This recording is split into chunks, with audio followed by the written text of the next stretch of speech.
So you want to ride, Christer? Absolutely. Yeah? It's electric, I hope. Well, unfortunately not. You ready? Ready?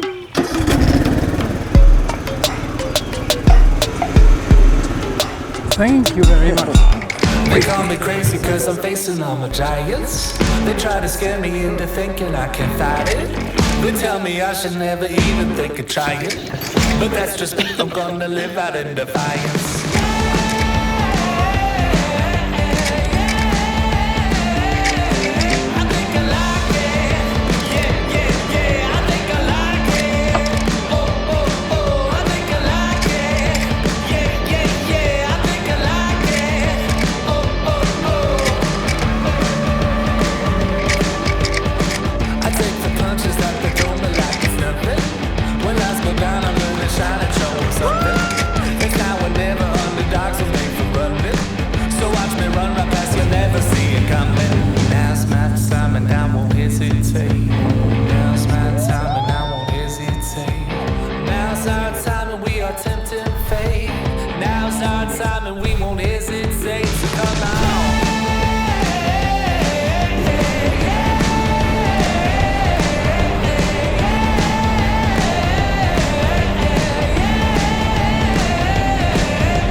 So there must be something wrong with this idea because nobody has done it before. It is so obvious. So why have nobody done it before? And I think I found the answer. It's damn difficult to do it.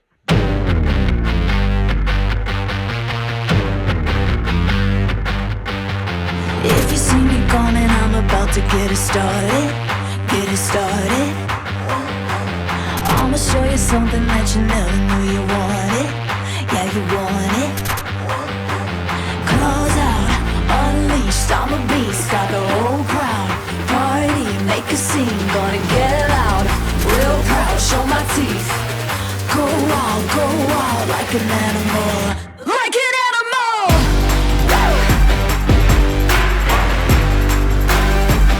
Like an animal! Go wild like an animal! So here we are in the production facility that we moved to some 2 years ago. Here we produce a lot of C8s, roughly one boat per week. And we have already built the first P12s, 2 ones that are now already sailing. The focus now is to ramp up production to bring this from 1 boat per month into something like 2 boats per day. And if you want to have a big impact, you tend to go big. And that's what we did with P12. So we believe really this is the future of ferry business. Now, let's meet some of the guys that were part of the very start of Candela, the original gangsters. Hi, good to meet you. Hi. How you doing? Good. So, talking about history. So maybe we should start with just focusing on the best memory you have from this 10-year journey. Oh, many memories.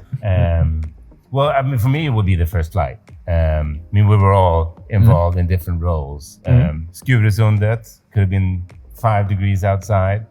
And how many hours did we have on testing with unsuccessful takeoffs? Too many. Many. A lot. Well, half a year, roughly. Yeah, exactly. It felt like 10 years in Yeah. that time.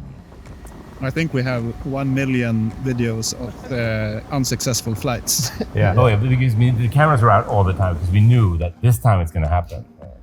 And we were looking for a little bit of space underneath the hull. So, Gustav, you have been with the company for 9 years now, and now you are heading up powertrain system engineering. And Christian, also very much of a long timer, close to 10 years, and you're now heading up most of the software development. And then we have Carl, another long timer, heading up all of procurement in Candela. So, Christian, your best memory? Ooh, there's a lot of good memories. I think there's several, like every time we got in a new boat flying, so first the C7, then the C8 and then the P12, because it's just like, before they have actually taken off, it's still just theory. Yeah. And you have spent a lot of time on this, like thinking about it, working very hard, but you don't know if it actually works before it actually takes off. big thing was when we delivered the first C7 to our customer. Oh yeah. And it was really much a big team effort. I mean, we were quite a small team back then, but it was, you had promised that we would deliver this boat for midsummer for his to show off for his friends, and then he'd been waiting for this boat for many years. 5 years probably.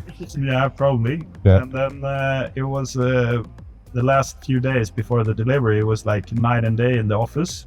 You guys slept under a desk. Yeah. Christian slept in a survival suit on the cushions that we took out of the boat. And in the morning, I tried to wake you up and you were.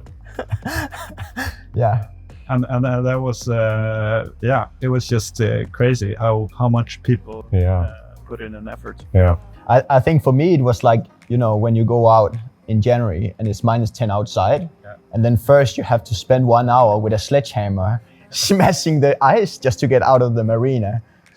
And then it starts to rain in your laptop. Yeah, exactly. And then it starts to rain, and then I have to take at some point I had like a cardboard box covered in plastic. I always would put it over my head so I could sit and code under. How many laptops have you consumed? I've killed 2. Yeah. Only? Oh, that's pretty But good. I mean, there were quite a few situations where we had sort of banked everything on one solution. Yeah. And then it was like, should we have a backup plan? We don't have time.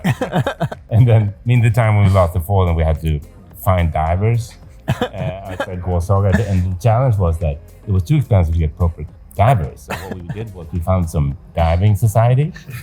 This was like early January. It was super cold. And Christian provided me with a last GPS signal. And they started going up and down and doing the circle search, etc. And it was like 3 meters of mud at the bottom. And they came up and said, like, do you know it's here? I was like, yeah, the Danes said so. That was pretty rough. Yeah, we never found that foil. No, it's still down there. Oh, we survived. Yeah. We did. So Gustav, your worst moment? I don't have any specific worst moment. That's been a constant. Well, it's been a constant roller coaster up and down. But I remember when we were, someone, probably you, talked about let's build a ferry. And I was like, sure. Let's try. Yeah. Good. So in the old days, we were happy if we get something working for 5 minutes. And now we're moving into a position where we're going to have passenger ferries in the hundreds running out all over the world. I guess that changed the company quite a bit. Yeah, it has changed significantly. I mean, it's a big difference between making a prototype where you can take a lot of risk and it's okay if things break. As you said, I mean, initially we could fly for maybe 5 minutes, half an hour, and that was okay. But now we are going to be in commercial traffic. So even small risks like 1 out of a million, we take it very seriously. One of the reasons I think Candela has become a success is perseverance. It's very difficult to make this happen. So if you fail, you have to keep going. Yeah. As a business we talked about earlier, that, I mean, it's like, now we have it, let's go out. The boat doesn't fly or something breaks, you go back to the drawing board and try again. And we've done that over and over and over again. Yeah. So it's really perseverance. In terms of company culture, I think one great benefit for us is there's always been a sort of go-do-it spirit, and it's always been, to some extent, with a smile on your face. Having fun doing it. Yeah. How can you not? You're making flying boats. True. You take the table, we take the couch. Wait, I'll take the table.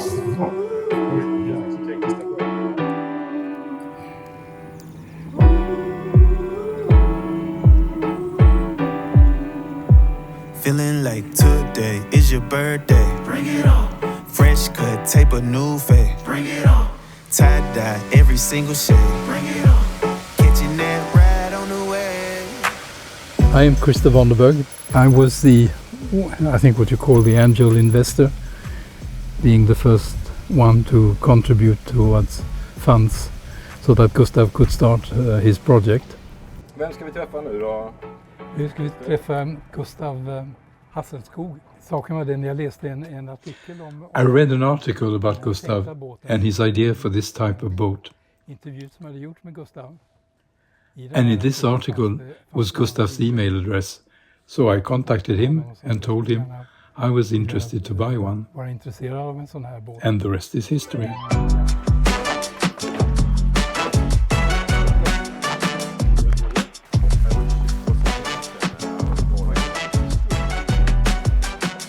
Gustav told me when we met that he had been looking for finances from venture capitalists, over 90 of them, and they had said no. I mean, I should have taken that as warning bells, but I thought they're stupid. Why don't they realize how good an idea this is?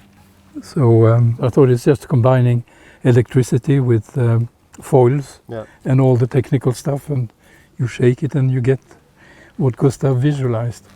Now, I believed in it from the beginning, and I also believe that if anybody can pull it through, it would be Gustav. Well, I was very much driven by the kind of the engineering task of making a boat electric. So the overall concept is still the same. It has been the same since kind of day one. But then it didn't turn out red. It was not, at least initially, a catamaran. Now we made the ferry, so you got through catamaran finally. But the core concept is still there and hasn't changed at all. 5, 4, 3, 2, 1. Yeah, we ready right now. Got me feeling so free, free. Got me feeling so free, free. Like a cool summer breeze, breeze. I think it was good that none of us grasped the complexity of the endeavor. No. The first with C7, it took us half a year between sea launch, having family and friends and champagne there, hoping that we should just go out and fly. The boat was dead in the water. It was flying less than a normal planing boat, actually. It was more sort of pushed towards the water than upwards to air. In the beginning of 17, we got the first C7 flying. And that was a massive moment. But for P12, it took us a day, which is just amazing and a testament to the amazing team at Candela. The vision is really that we're gonna replace a lot of the traditional vessels out there. And now we have 2 ferries in water, 1 in public transportation, which is just mind-blowing that we got that far. And I could never think that that would happen when I started Candela 10 years ago.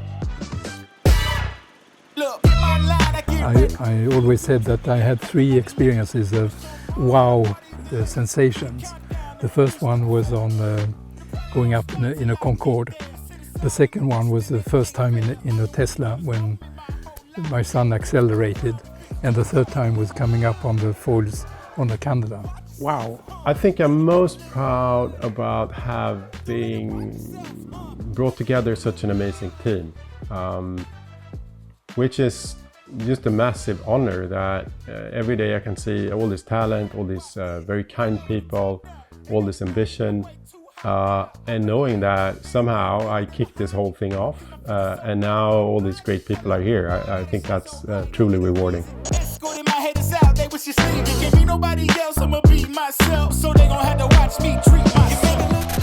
But normally it's a push button thing. Technicians, they play a little bit, then you just leave. You have to be a little bit kind of crazy. I agree.